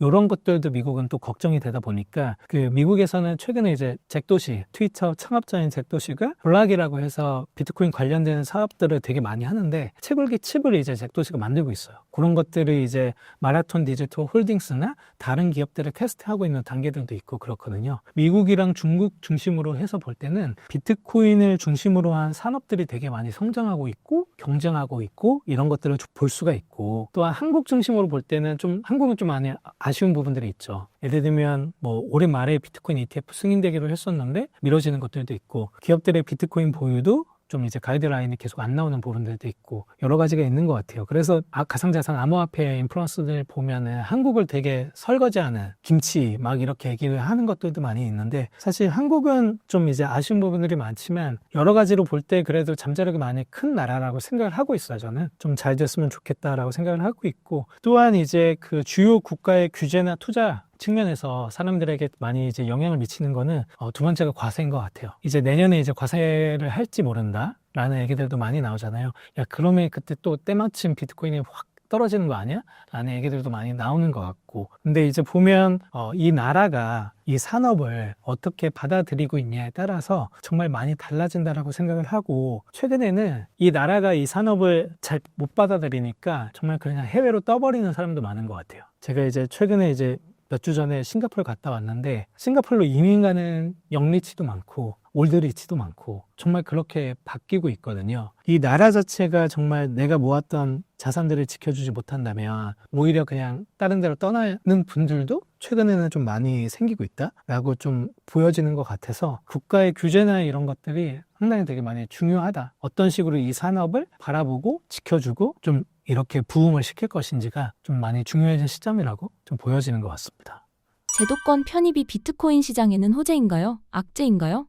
우선은 두 가지인 것 같아요. 제도권 편입을 통해서 좀 이 산업 자체를 좀 부흥시키는 것들도 많이 있었다라고 생각이 들고요. 일단 자금 유입의 성격이 좀 많이 달라진 부분들이 있었다. 비트코인 ETF가 승인되면서 24년 1월에 미국에서, 그래서 기관 자금들이 그래도 좀 들어오기 시작했잖아요. 개인의 이제 자금 비중이 여전히 한 70%로 높지만 기관의 유입이 들어오기 시작했다라는 것들을 볼 수가 있고, 비트코인을 트레저리 하는 기업들, 그러니까 비트코인을 전략적 자산으로 채택을 하고 장기적으로 보유하는 기업들, 계속 사는 기업들이 생기기 시작했다라는 것들을 좀 볼 수가 있고, 또한 이제 제도권 편입이라고 하면 단순히 이제 미국뿐만 아니라 뭐 엘살바도르 얘기를 좀 드릴 수도 있는데, 거기서는 이제 비트코인을 좀 교육하거든요. 요 책이 있어요. 비트코인 디플로마라고 해서 엘살바도르에서는 비트코인을 그 공교육에서 가르칩니다. 그래서 중고등학교에서는 비트코인을 교육하는 이제 시간이 있어요. 그래서 정말 이렇게 가르치고 있고, 제가 최근에 이제 한국경제TV랑 비트코인 스쿨이라는 거를 해서 교육 커리큘럼을 이제 만들어서 하고 있는데, 할 예정인데,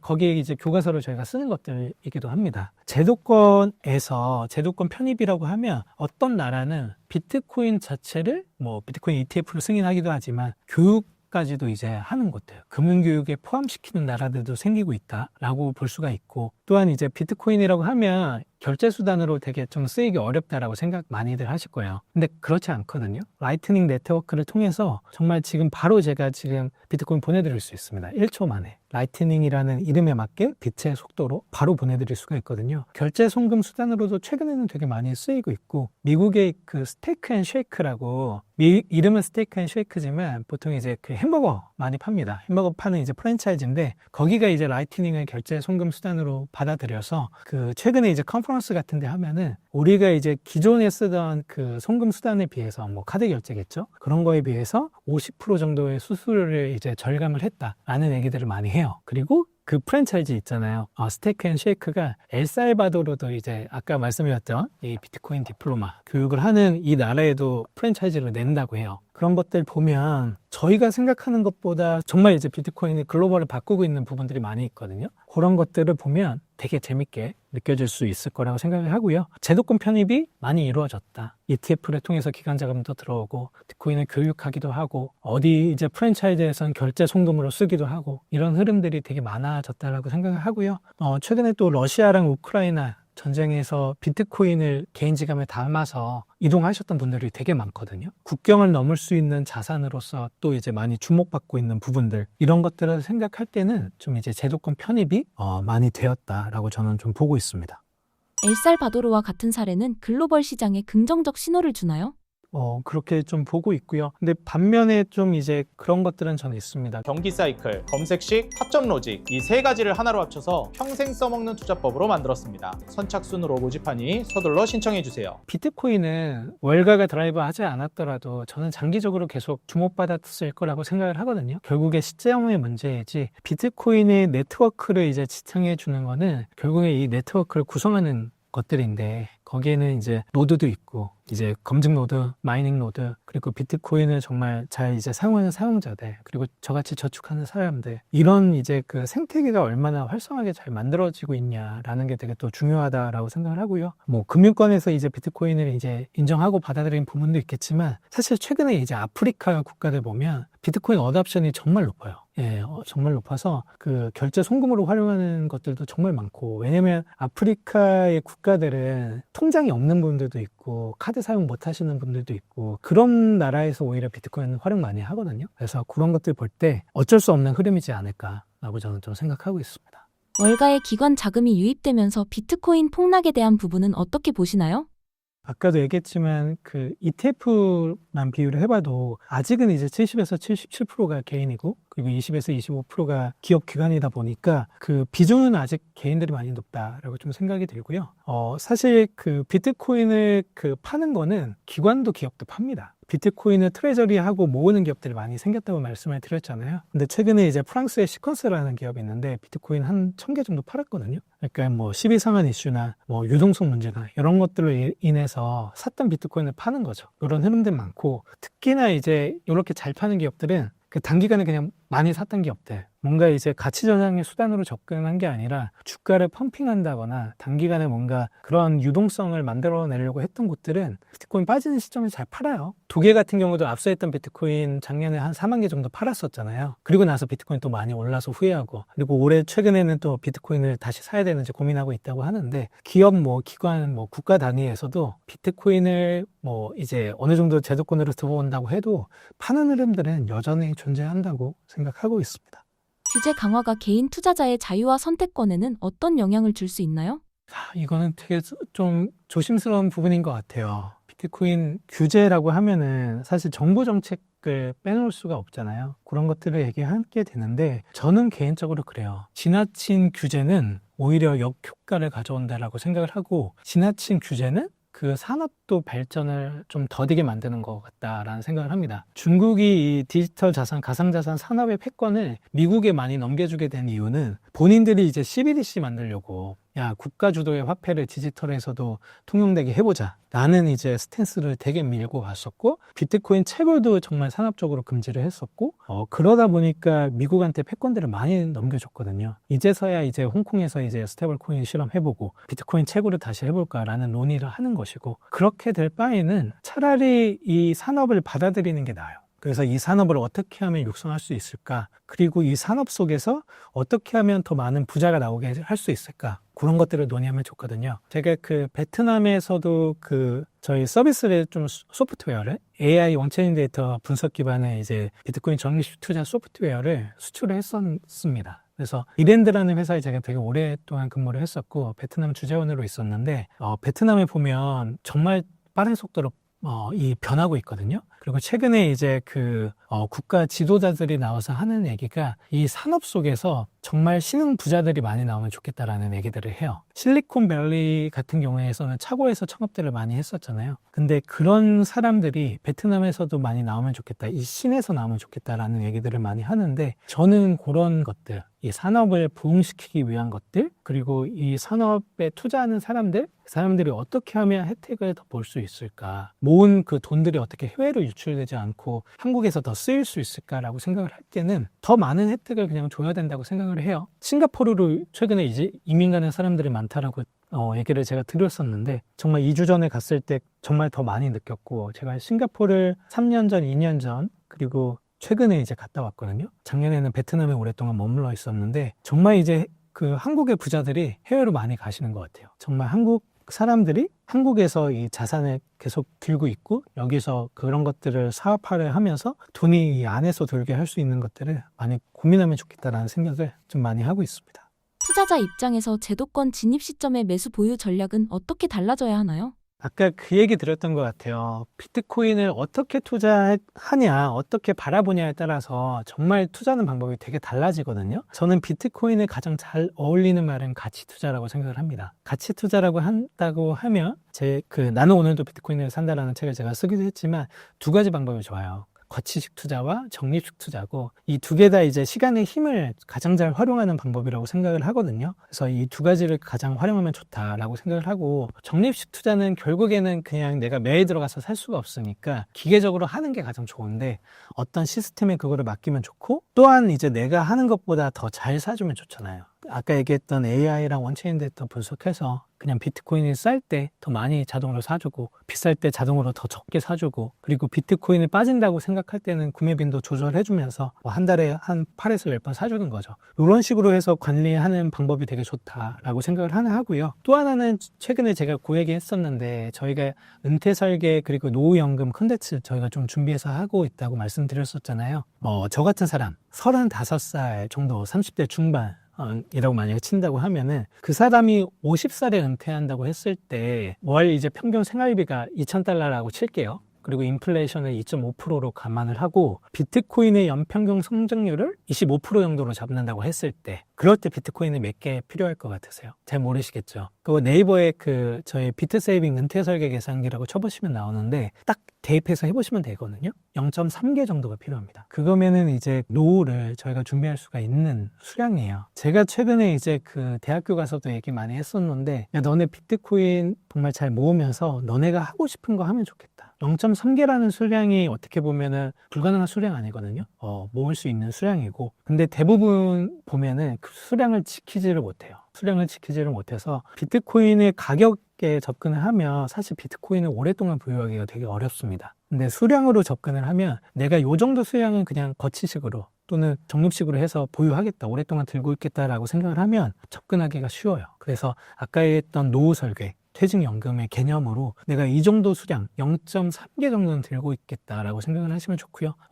비트코인의 이제 연평균 성장률을 아까는 25% 정도로 잡았지만 20% 정도로 잡으면 0.6개 정도 필요하거든요. 연평균으로 비트코인이 어느 정도 성장을 할지는 장담하기는 어렵지만, 최근에 이제 금이 10년 동안 오래됐잖아요. 금이 되게 오래된 자산임에도 불구하고 최근 10년 동안 10% 성장을 했습니다. 저는 금보다 비트코인이 훨씬 퍼포먼스를 이후로는 잘 낼 거라고 생각을 하고요. 0.6개 또는 0.3개 우리가 이제 수량 기준으로 보유하면 되게 강력한 전략이 될 거다라고 좀 생각합니다. 앞으로 월가 정부 국가가 BTC 시장에서 동시에 움직이는 새로운 게임 규칙은 무엇이라고 보시나요? 새로운 이제 게임의 규칙이라고 얘기를 할 때는 저는 그런 것 같아요. 최근에 이제 수완 비트코인이라 그래서 저희랑 되게 유사한 서비스 있거든요. 비트코인은 이제 적립식으로 투자하는 서비스로 시작을 했다가 퇴직연금 상품도 운영을 하고, 그리고 비트코인에 관련된 컨퍼런스도 많이 주최하고 그런 팀이에요. 하버드 출신의 이제 사람들이 주를 이뤄서 만드는 이제 팀인데, 그런 얘기 많이 했었어요. 미국 정부에서 이제 보는 흐름은 그런 것 같다. 하나는 이제 스테이블 코인을 통해서 달러 약세를 이제 계속적으로 좀 방어하는 흐름들을 가져갈 것 같다. 그리고 궁극적으로 옮기려고 하는 흐름은 달러에서 비트코인으로 전환하는 흐름들을 만들어갈 것 같다. 그 얘기를 많이 했었거든요. 그래서 저는 그 흐름이 그대로 이제 만들어지고 있는 것 같아요. 비트코인 액트를 통해서 하고 있고, 지니어스 액트를 통해서 이제 스테이블 코인을 이제 좀 강화하는 것들을 볼 때 그 흐름으로 흘러간다고 생각을 하거든요. 궁극적으로 봤을 때는 마지막 이 엔드게임 속에는 아까 말씀하셨던 새로운 게임, 그 엔드게임 속에는 비트코인이 숨어 있다. 너무 강력하게 숨어 있다라고 생각을 하고, 비트코인의 변동성에 우리가 집중하다 보면 그 게임의 규칙을 많이 잊게 되는 것 같아요. 이 게임의 규칙으로 우리가 삼고 있는 게 뭐냐라고 한다면 비트코인이 있거든요. 그 최근에 이제 보면은 미국에서는 비트코인 전략적 보유기업, 제가 말씀을 드리기도 했었고, 그 전략적 보유기업들의 비트코인 금융상품을 내기도 하죠. 은행처럼 STRC, 스트레티지 같은 경우는 우선주죠. 우선주를 기본으로 해서 이제 배당하는 상품들을 내기도 하고, STRC를 하기도 하고, 유럽에서는 STRE를 하기도 하고, 그리고 비트코인이 산업으로 들어오면서 비트코인 테고라는 기업들은 최근에 AI 흐름에 맞춰서 AI 데이터 센터 산업을 병행하기도 하고, 정말 비트코인은 이 게임 규칙의 안에서 예전에는 투기로 여겨졌지만 투기에서 투자로 산업으로 넘어오고 있거든요. 그런 흐름들을 우리가 이해하면서 이 흐름에 참여했으면 좋겠다라고 생각을 하고, 근데 이 흐름에 참여할 때 우리가 사실 갖고 있는 지식과 정보가 좀 적을 경우들이 많잖아요. 제가 최근에 읽던 책, 당신은 왜 부자가 되지 못하는가 라는 책에도 보면 그 얘기가 나와요. 캉티용 효과라는 얘기가 나오거든요. 캉티용 효과라는 건 뭐냐면 돈이 풀릴 때 수혜를 받는 것들이 돈에 가장 가까운 사람들이 수혜를 받는다는 겁니다. 그러면 결국에는 월가, 그리고 돈이 많은 사람들, 그리고 그 돈을 가지고 어디에 투자를 해야 돈을 벌지 않은 사람들이 수혜를 많이 받는다는 건데, 사실 비트코인은 그렇지 않거든요. 비트코인을 그냥 되게 쉽게 이해하고 저축의 수단으로 삼기만 해도 아까 얘기했던 0.3개, 0.6개 수량을 우리가 15년, 20년 뒤에 갖고 있다고 생각을 하면은 그런 싸움에서 좀 저희가 좀 해방될 수가 있다고 생각을 합니다. 그래서 수량 기준으로 잘 모아가시면 좋을 것 같아요. 신사임당 구독자분들께 한 말씀 해주신다면요? 너무 나오고 싶었던 방송이고요. 너무 나오고 싶었던 곳에 출연하게 돼서 좀 영광입니다. 이번에 제가 감수했던 책, 당신은 왜 부자가 되지 못하는가? 라는 책 좀 소개해 드렸고요. 심플합니다. 우리가 부자가 되기 위해서는 비트코인을 저축하면 좋고요. 그리고 비트코인을 연금, 노후 설계의 개념으로 0.3개만 저희 꾸준하게 또는 0.6개 장기적으로 모아가시기 바랍니다. 이상입니다.